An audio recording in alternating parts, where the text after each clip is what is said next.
Oke, Li. Jadi di sesi general ini, kamu ada pertanyaan apa nih yang mau Yang didiskusikan? pertama, saya kan masih fresh graduate nih, Pak. Mm-mm. Saya juga kadang bingung untuk mencari loker yang sesuai dengan jurusan saya. Jurusan saya kan ekonomi syariah. Mm-mm. Terkadang saya itu tertarik di bidang finance supaya buat karir kedepannya itu agak lebih gampang. Tapi ketika saya email atau apa, saya belum ada feedback dari sebuah perusahaan. Mungkin karena dari pada waktu internship saya itu bukan di bagian finance tapi lebih ke administratif. Gimana, Hmm, Pak? oke. Aku nanya, apakah loker di bidang admin itu juga kamu cari kalau memang ada? Iya, saya cari, Pak, tapi Oke, belum ada feedback. oke. Kemudian berarti kan kamu intinya kamu habis lulus, kamu punya magang, magangmu itu Hmm, tentang admin, bidangmu soal hmm, finance, ekonomi syariah, kemudian kamu pengen nyari loker yang hubungannya sama finance atau sama admin lah ibaratnya begitu ya, gitu. Oke. hmm. Pertanyaan selanjutnya. Kamu rata-rata sejauh ini menggunakan CV yang kamu kirim ke aku tuh udah berapa bulan atau berapa minggu gitu? Dikira-kira aja. Eh, Kurang lebih 2 bulanan, Pak. 2 bulan. Kemudian selama dua Mm-mm. bulan terakhir ini, kamu ngirim lamaran kerja apakah setiap hari? Eh, Biasanya saya ngirim lewat email, nggak setiap hari sih. Ada jeda-jedanya. Kalau misal dari Senin sampai Jumat, saya usahakan ngirim. Kalau Sabtu Minggu nggak kan. Eh, itu aja sih, Pak. Kenapa Sabtu Minggu enggak? Eh, Katanya kurang apa efektif, Pak. Kata siapa? Apa ya dari grup-grup itu katanya kalau misal ngirim itu pun katanya ada jam-jam tertentu. Kalau Sabtu Minggu ya HRD kan lagi libur juga gitu. Kamu ngirim lamaran via apa aja selain email? Ini apa Google Form? Google Form. Google Iya. Formnya dapat dari mana? Dari link-link di apa? Link yang didapatkan di eh, locker, info locker. Info lokernya ada di mana? Tergantung biasanya saya di apa namanya di Instagram, di Tele. Instagram, Tele. Mm-mm. Oke, terus sumber lainnya selain Instagram dan Tele itu dari mana? Instagram, Tele terus itu aja sih Pak. Saya lebih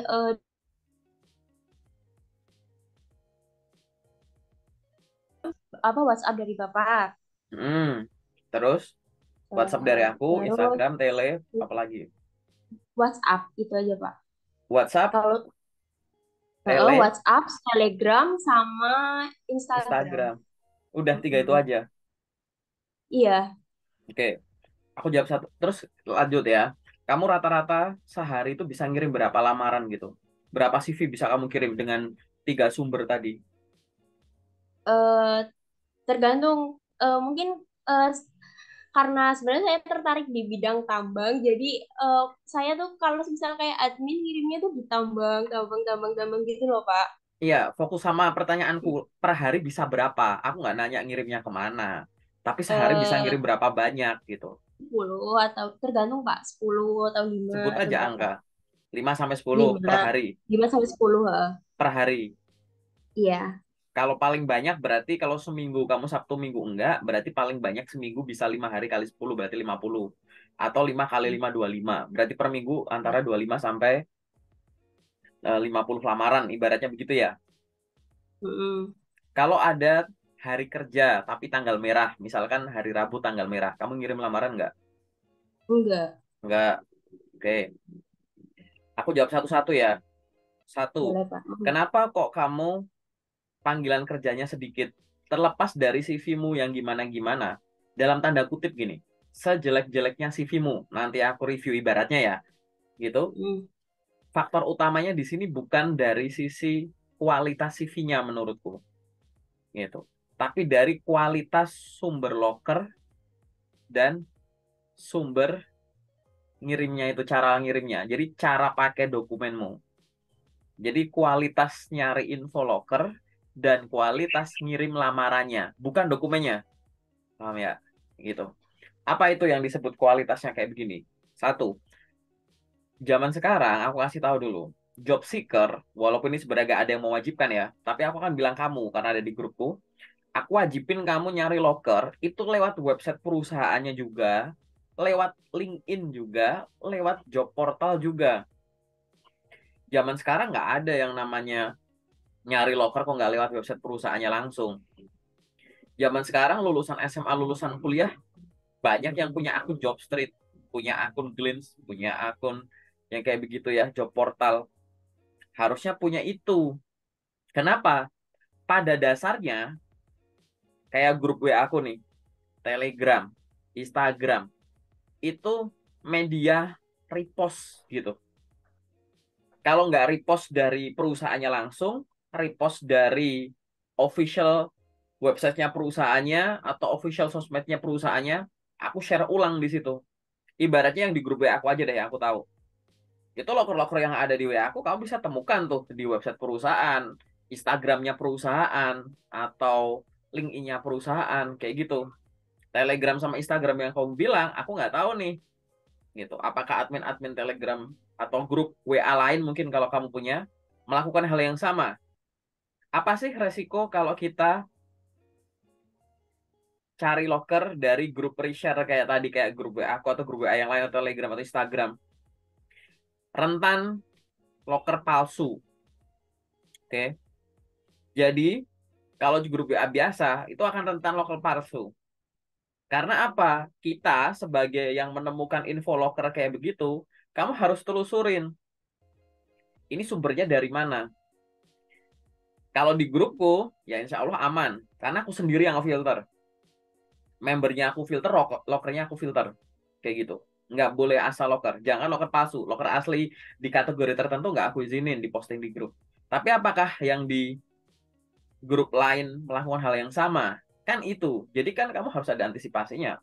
Walaupun sejauh ini kamu nggak pernah kena loker palsu. Yang selanjutnya adalah yang lewat sosial media. Kayak Facebook, Instagram gitu. Kalau Instagramnya Instagram official perusahaannya, aku nggak masalah. Oke. Okay? Tapi kalau Instagramnya itu adalah akun-akun loker sini, loker situ, info loker sana, info loker sini gitu. Kok aku gini ya, aku pernah nggak, aku nggak tahu ya pasti atau enggaknya gitu. Tapi aku pernah menemukan gitu, cukup banyak gitu ya. Loker asli sama palsu tuh nyampur gitu. Aku pernah menemukan sendiri kayak gitu. Karena apa ya tadi itu media research atau repost gitu. Kalau kamu bergantung pada akun yang dimana akun itu juga nggak ngefilter, kan kamunya yang rentan. Datamu itu loh takutnya disalahgunakan gitu. Itu dulu ya dari sisi keamanannya dulu kayak gitu. Jadi selain kamu ada sumber dari sosial media atau grup tadi, repostan kayak WA atau Telegram gitu ya, kamu wajib punya akun LinkedIn. Anak kuliah zaman sekarang harus punya LinkedIn, harus punya job portal, harus juga nyari lokal lewat website perusahaannya. Oke, paham ya? Kayak gitu. Itu yang nomor satu, kualitas lokernya itu dari situ. Yang selanjutnya, terkait kualitas aktivitas. Kamu sebagai seorang lulusan kuliah ya, berarti kan mahasiswi, pernah jadi mahasiswi.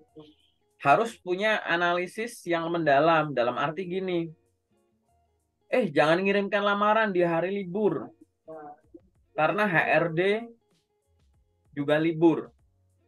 Lah, apa jaminannya di hari kerja lamaranmu langsung diproses? Jangan ngirim lamaran di hari libur. Lah itu buktinya Jobstreet dibuka. Kamu punya akun Jobstreet nggak? Ya, Pak. LinkedIn Ada. juga ada. LinkedIn Ada. juga ada. Lah itu bisa Ada. nggak nih hari libur besok nih dicoba nih weekend. Buka akunmu LinkedIn sama Jobstreet bisa login nggak? Bisa. Coba aja. Bisa. Akunku bisa sih. Nggak tahu akunmu. Coba aja. Bisa, Gitu. Pak. Ada nggak notif tulisan mohon maaf di Jobstreet ada tulisan mohon maaf ini weekend waktunya malam mingguan nggak usah buka loker gitu. Ada nggak tulisan itu? Nggak ada. Lah, ada lokernya bisa diklik lamar kok. Ngapain ditunggu? Kalau kamu ada yang bilang ngirim lamaran cuma boleh di hari kerja dan jam kerja, salah. Tapi kalau ada yang bilang ngirim lamaran di hari kerja dan jam kerja dioptimalkan, di pagi sampai sore, terserah ada yang bilang jam berapa sampai jam berapa itu dioptimalkan. Itu betul. Jadi kalimat utuhnya itu ngirimkan lamaran kapanpun itu baik. Tapi di jam kerja, hari kerja itu lebih baik. Artinya, ya kalimat barusan ini, ngirim lamaran kapanpun baik, tapi di hari kerja dan jam kerja itu lebih baik. Artinya, bukan cuma boleh ngirimkan di hari kerja dan jam kerja, di luar itu nggak boleh, bukan. Artinya, tanpa melakukan penundaan, jadi disegerakan lamar, di hari kerja dan jam kerja, kamu ngirimnya tuh intensitas tinggi gitu loh. Gitu. Nah, nanti kalau udah di luar jam kerja, kebetulan kamu lagi free, ada loker yang cocok, kirim aja. Jangan ditunda. Gimana nanti kalau ada loker finance, kamu temuin Jumat malam, mau kamu kirim Senin pagi gitu. Gimana kalau long weekend? Suka ada hari libur Jumat, Sabtu, Minggu. Kamu dapat lokernya hari Kamis malam. Mau kamu kirim Senin. Apalagi lokernya itu lewat apa? Ya tadi, selain lewat email. Jadi ngirimkan lamaran di hari kerja, jam kerja, itu untuk dioptimalkan kalau ngirim lamaran yang diproses langsung sama mata rekruternya nih. Kayak lewat Gform, lewat email gitu. Tapi kalau pakai sistem ATS, gitu yang lewat website perusahaan lah atau lewat job portal tadi atau lewat LinkedIn, sistem ATS tuh nggak pakai waktu-waktu begitu. Kirim ya kirim aja, nanti dipooling, dikumpulin, disortir berdasarkan ya data yang mereka butuhkan. Sejak rilis nih udah ada sekian pelamar, nanti belum yang ada CV screeningnya juga gitu. Jadi sistem ATS nggak mengenal ngirim lamaran di hari kerja atau jam kerja aja gitu. Kalau via email iya, itu pun strategi gitu. Coba iseng deh. Ini aku kasih tahu ya. Jangan langsung percaya kata-kataku. Iseng kamu tengah malam ngirim email gitu. Kerjaan terakhirku, ini aku bukan pamer ya. Kerjaan terakhirku, aku ngirim lamaran tengah malam. Lolos. Sebelumnya itu MT. Tengah malam, dini hari, weekend lagi. Diproses, lolos. Artinya tadi, kalau ada yang makanya tadi nanya sama kamu, yang bilang siapa, sumbernya siapa. Lah kalau kamu udah mahasiswa, maaf nih, ya cara pikirnya, cara kerjanya kayak yang mahasiswa dong, bukan siswa. Ada yang suara kayak katanya begini, kata siapa? Jangan kayak suara mayoritas ikutin A, ikut yang nggak bisa. Itu siswa SD. Paham ya maksudku ya? Gitu. Jadi lebih kritis ke arah sana. Biar apa tadi ngelamarnya efektif. Takutnya begini, takutnya kamu curiga sama CV-mu, tapi yang kurang efektif bukan CV-nya, bukan cara bikin CV-nya, tapi cara pakai CV-mu. CV-mu tuh sebenarnya bagus. Ini nggak cuma kamu ya. Kenapa aku bilang gini? Aku udah nemuin ratusan CV ya. Aku review kali beberapa bulan terakhir ini. Banyak orang minta di review CV-nya, tapi CV-nya udah bagus. Nah, setelah aku tanya jawab begini, ternyata yang kurang efektif bukan cara bikin CV-nya, bukan ngelengkapin dokumennya, tapi cara pakainya. Gitu. Akhirnya kamu nggak ketemu-ketemu, CV diputer-puter kok nggak banyak panggilan lah. Yang salah bukan CV-nya kok. Udah bagus kok CV-mu ibaratnya begitu. Nah itu loh. Jadi CV itu harus bener cara bikinnya, bener cara pakainya. Aku curiga di cara pakainya. Walaupun aku belum lihat CV-mu nanti di sesi 2. Oke. Saya paham ya di sini ya. Itu terkait dengan waktu untuk ngirim. Jadi kapanpun asal kamu free, boleh. Jangan ditunda. Besok tuh selalu ada loker baru kok. Di luar sana tuh loker banyak gitu. Jadi biar jangan sampai tenagamu hari ini, waktumu hari ini, fokusmu hari ini, moodmu hari ini, masih buat ngurusin yang kemarin. Gitu. Tenagamu hari ini ya untuk ngurusin yang hari ini, yang besok ya buat besok gitu. Jangan dilempar-lempar begitu. Gitu. Nanti lama. Aku kasih tahu. Kamu per hari katakanlah tadi 5 sampai 10 dan itu nggak tiap hari. Ya nggak apa-apa itu udah lumayan lumayan banyak lah gitu. Sekadar info aja, teman-teman di grup locker yang aku pernah sampling gitu, per hari rata-rata 20 sampai 30 lamaran. 20 sampai 30 per day. Itu nggak peduli hari kerja atau enggak. Kok bisa? Ya tadi sumbernya banyak. Website perusahaan, grup WA, dia punya grup apa, punya LinkedIn, punya Jobstreet, punya Glints gitu. Masing-masing 5 udah 30 gitu. Ditarget. Bukan saya usahakan di hari kerja saya lamar Pak. Oh, jangan saya usahakan. Kamu harus target sehari itu aku harus ngirim sekian. Kalau belum sekian aku nggak tidur. Gimana caranya? Biar kreativitasmu tuh muncul. Gitu. Nanti setiap ngirim karena intensitasmu tinggi, jumlahnya banyak, jangan hanya mengandalkan ingatan. Tapi lewat apa? Direkap. Gitu ya. Direkap, direkap, direkap. Setelah direkap-rekap nanti dievaluasi ini loh. Sebulan aku udah ngirim 300 lamaran. Dari 300 lamaran sumbernya ada 6 tadi. Ada lewat sini, lewat sini, lewat sini, lewat sini, lewat sini gitu. Dari 300 lamaran yang ada panggilan ke tahap selanjutnya 20. 20 tuh 10 dari email, 10 dari LinkedIn misalkan. 10 dari Jobstreet. Padahal aku ada yang dari website perusahaan, padahal dari Gform. Nah itu kenapa ya kok nggak ada panggilan gitu? Kan kamu bisa evaluasi. Atau dari 300 lamaran itu 150 buat daftar finance, yang 150 buat daftar admin. Tapi panggilannya 20. Dari panggilan 20, 15 itu undangan admin, 5 undangan finance. Kok bisa? Gitu loh. Undangan admin kok lebih banyak. Kenapa undangan finance gue sedikit? Buat evaluasi enak kalau kamu punya rekap. Gitu. Nah, itu yang harus dilakukan. Gitu ya, paham ya? Gitu. Nah, ini yang berkaitan dengan yang barusan aku tanya.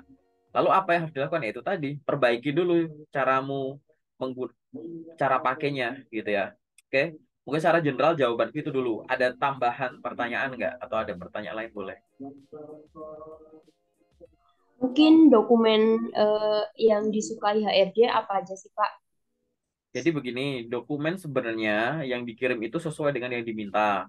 Tapi kadang ada bahasa-bahasa yang tidak bisa langsung kamu telan mentah-mentah dari apa yang ditulis. Apalagi memang ada yang multitafsir. Misalkan lokernya tulisannya silahkan kirimkan berkas lamaran lengkap ke, wah, berkas lamaran lengkap. Apa itu gitu kan? Gitu. Silahkan kirimkan CV dan dokumen terkait ke sini gitu. Wah, dokumen terkait itu apa kayak gitu. Intinya ya tadi, silahkan kirimkan CV dan pendukungnya di awal tapi tanpa mengirimkan info pribadi dulu. Ini yang sifatnya online ya, gitu. Misalkan kayak KTP, KK, SIM, NPWP, buku tabungan, akta lahir, apalagi paspor gitu-gitu. Itu nggak usah dilampirin di awal gitu.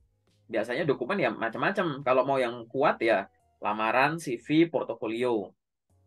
Kalau nggak ada ya bikin. Nanti jangan kalau yang ada ya lamaran, CV, jasa, transkrip. Lamaran, CV, jasa, transkrip, sertifikat-sertifikat. Lamaran, CV, jasa, transkrip, taklaring, foto. Gitu-gitu. Ya itu aja muter-muter itu aja sebenarnya. Gitu. Disesuaikan jadi satu PDF, di rename namanya dan disesuaikan juga dokumen yang bisa dikirim kan. Yang ini aku ngomong variasi banyak ini kan kalau yang dikirim via email karena dia kan lebih fleksibel. Tapi kan kalau kamu ngirim lewat job portal tertentu atau lewat LinkedIn kan beda tuh. Ada di attach satu-satu sesuai dengan yang diminta gitu kan. Ya itu sesuaikan aja kayak gitu. Tapi kalau via email jangan mengirimkan CV saja. Sayang kayak gitu. Ntar kalau ada yang nggak dipakai ya biar nggak dibaca aja gitu. Yang penting kamu membawa segepok informasi ya. Ini alasan kenapa Anda harus menerima saya gitu. Biar mereka yang pertimbangkan. Oke, tuh. Ada lagi nggak yang mungkin informasi yang kamu katanya deh gitu. Ini baru satu katanya salah loh gitu. Coba ya biar ketemu aja belum nggak apa-apa buat belajar. Dulu aku tuh lebih parah dari kamu waktu aku fresh grad gitu. Sekarang aku ketawa-ketawa bisa ngatain kan. Waktu itu aku bingung juga gitu. Bedanya dulu susah nyari orang yang ngajarin gitu. Sekarang banyak gitu. Apalagi yang menurutmu katanya yang kayak ini bener gak sih gitu. Sambil minum juga boleh loh. Apalagi ya. Kalau bingung Kayaknya aku udah, yang Pak. nanya. Kalau yang bingung aku nanya. Hmm. Sejauh ini paling jauh kamu udah ada panggilan tes sampai tahap apa? Oh, user, Pak. Interview user. Iya. Setelah interview user, ada pengumuman nggak atau masih nunggu atau udah dikasih tahu kamu nggak lolos gitu? Nunggu, jadi nggak ada pengumuman. Sampai sekarang. Iya.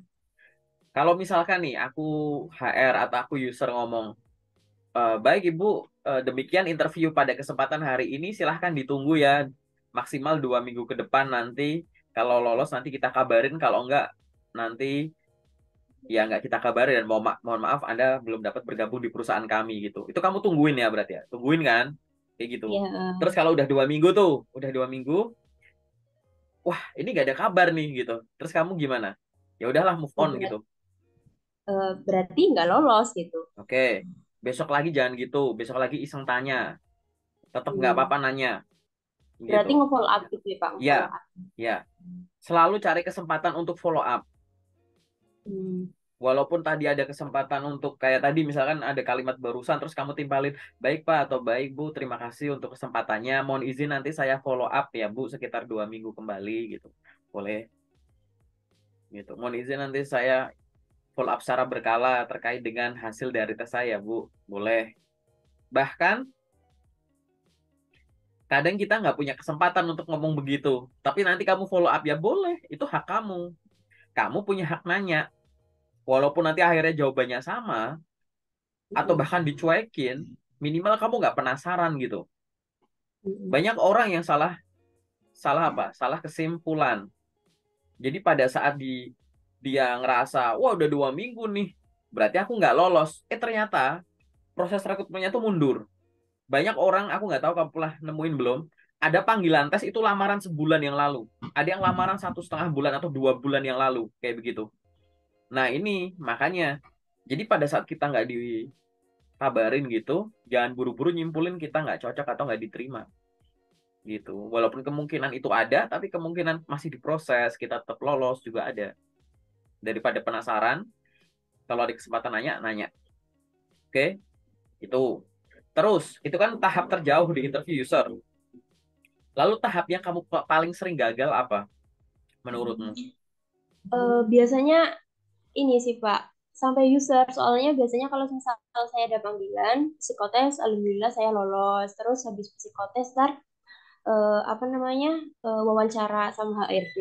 Ntar habis itu user. Nah, ada tiga lah dalam waktu dekat ini gagal di tiga-tiganya sama user. Oh, berhenti di user. Nah, pertanyaanku nih, Mm-mm. kira-kira ada nggak pertanyaan-pertanyaan user yang kamu itu sebenarnya bingung? Misalkan bisa pertanyaan yang kayak di user A ditanyain, di B ditanyain, di C ditanyain.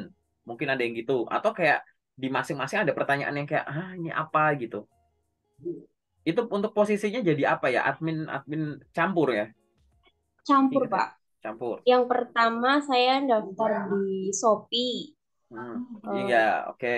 CS, di Ya, CS. boleh. Mm-mm. Nggak usah nyebut nama perusahaan juga nggak Oh apa-apa kali iya, gitu. Terus, di CS. Terus karena mungkin CS. saya kurang belajar, jadi apa namanya, kayak kurang persiapan yang di bagian itu, akhirnya saya gagal. Aku emang saya kurang persiapan Pak. Kenapa? Persiapan apa itu?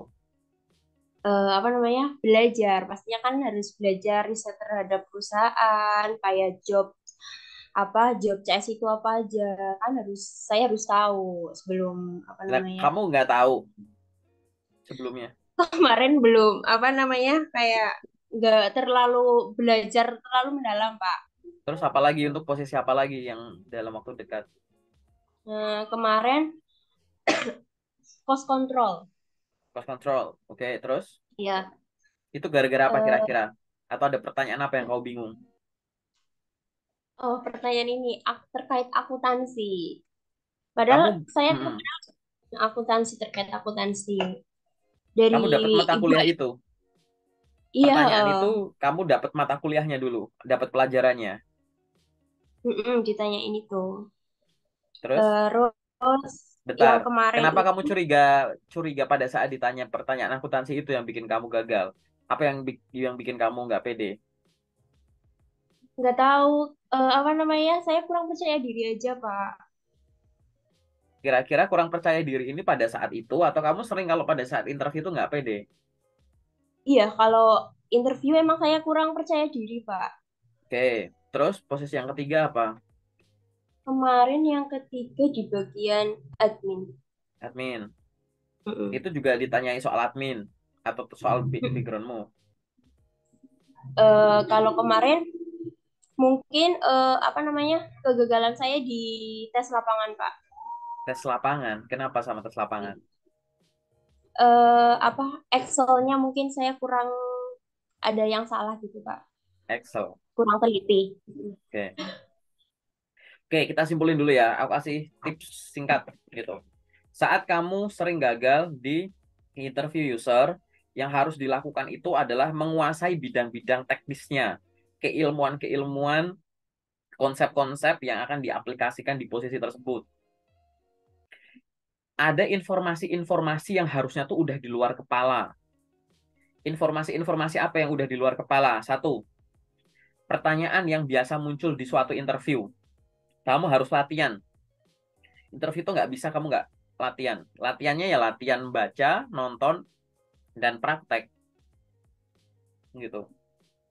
Yang harus dilatih itu ya kemampuan komunikasi kamu. Cari sumber-sumber yang udah bahas cara jawab pertanyaan interview tertentu. Apa sih logikanya di belakang pertanyaan-pertanyaan itu kayak gitu.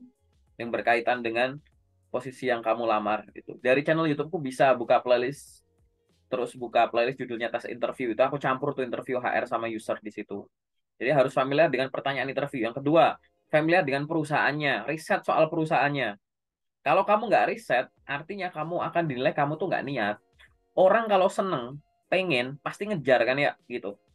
Gitu.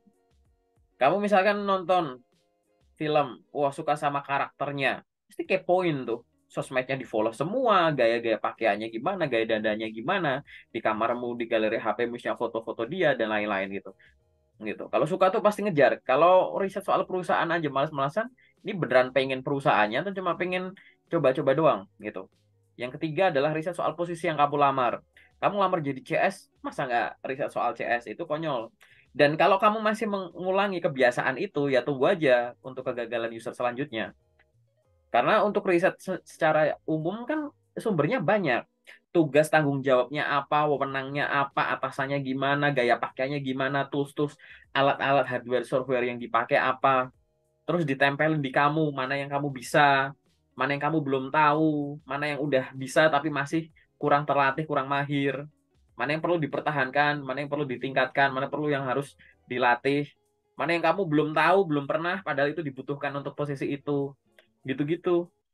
Risetnya sampai segitunya gitu. Terus apalagi yang selanjutnya adalah terkait dengan dokumen yang kamu kirim. Jangan sampai kamu dimintain penjelasan terkait isi CV-mu, isi dokumen lampiranmu, tapi kamu nggak bisa jelaskan secara detail. Orangnya sebenarnya dengan suatu pertanyaan itu nanyain skillmu, nanyain pengalamanmu kemarin-kemarin. Soal CV. Tapi lucu, ibaratnya CV kan yang nulis kamu sendiri. Isinya yang ngalamin kamu sendiri. Yang ngalamin kamu, yang nulis kamu, ditanya itu malah kurang lancar. Kan aneh. Paham nggak? Gitu. Jadi itu 4 hal informasi yang harus di luar kepala dulu. Soal perusahaan, riset di website, sosmed gitu.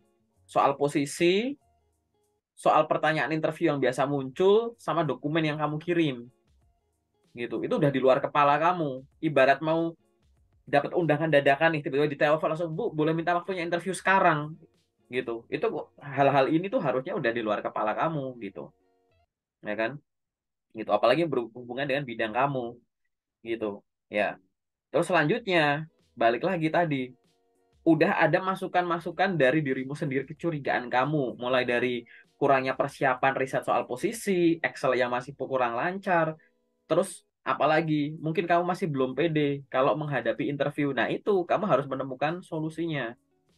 Yang artinya apa? Setiap hari jangan hanya sibuk ngelamar kerja.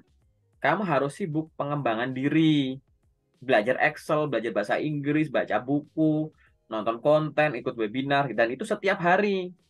Jangan ada hari di mana itu isinya kamu cuma lamar kerja doang, nggak ada belajarnya. Jangan ada hari isinya kamu ikut webinar mulu, nggak ada apply-apply-nya. Harus imbang. Dan satu lagi, waktu dominan kamu di harian kamu harusnya ya kedua ini, lamar kerja sama pengembangan diri. Kalau perlu branding sosmed gitu. Urus akun LinkedIn-mu, urus akun IG-mu, TikTok-mu misalkan ada. Gimana caranya orang kalau mengunjungi salah satu sosmedku, mereka percaya kalau aku adalah orang yang ahli di bidang ekonomi, misalkan begitu. Nah, banyak orang tuh lucu, maaf nih, bukan apa-apa gitu.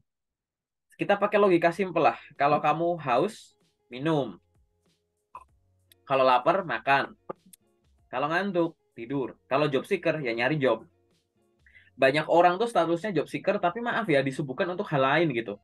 Kamu job seeker, tapi kegiatan dominanmu misalkan santai-santai, jalan-jalan, ngurus ponakan, gitu. Salah nggak? Nggak, itu hal mulia. Tapi masa kegiatan dominanmu di situ?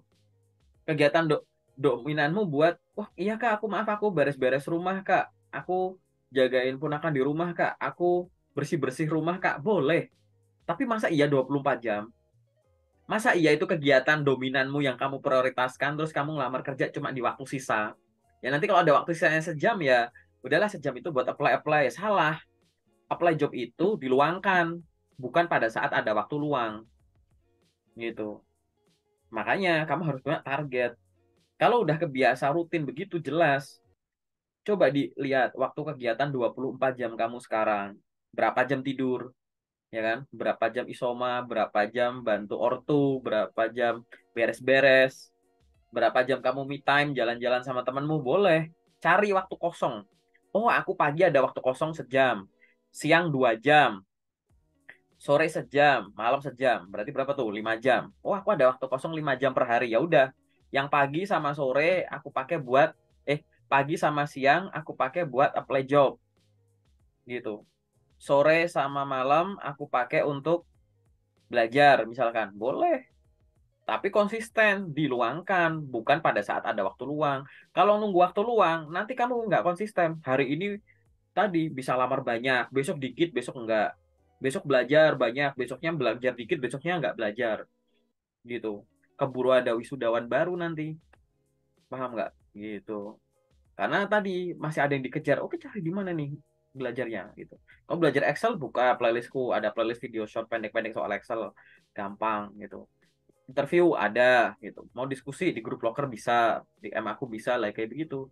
Sekarang tinggal diperbaiki lagi tadi cara apply-apply-nya gitu. Oke. Nah, menurutku itu nanti detailnya di sesi kedua lah gitu. Nanti buat aku jelasin gitu. Karena buat aku, kalau aku tebak, aku belum buka CV-mu nih, nanti aku cek ya. Kayaknya CV-nya nggak terlalu bermasalah. Yang bermasalah tadi prioritas kerjaan aja gitu. Oke, cukup ya. Oke, oke. Sekarang kita masuk sesi detail.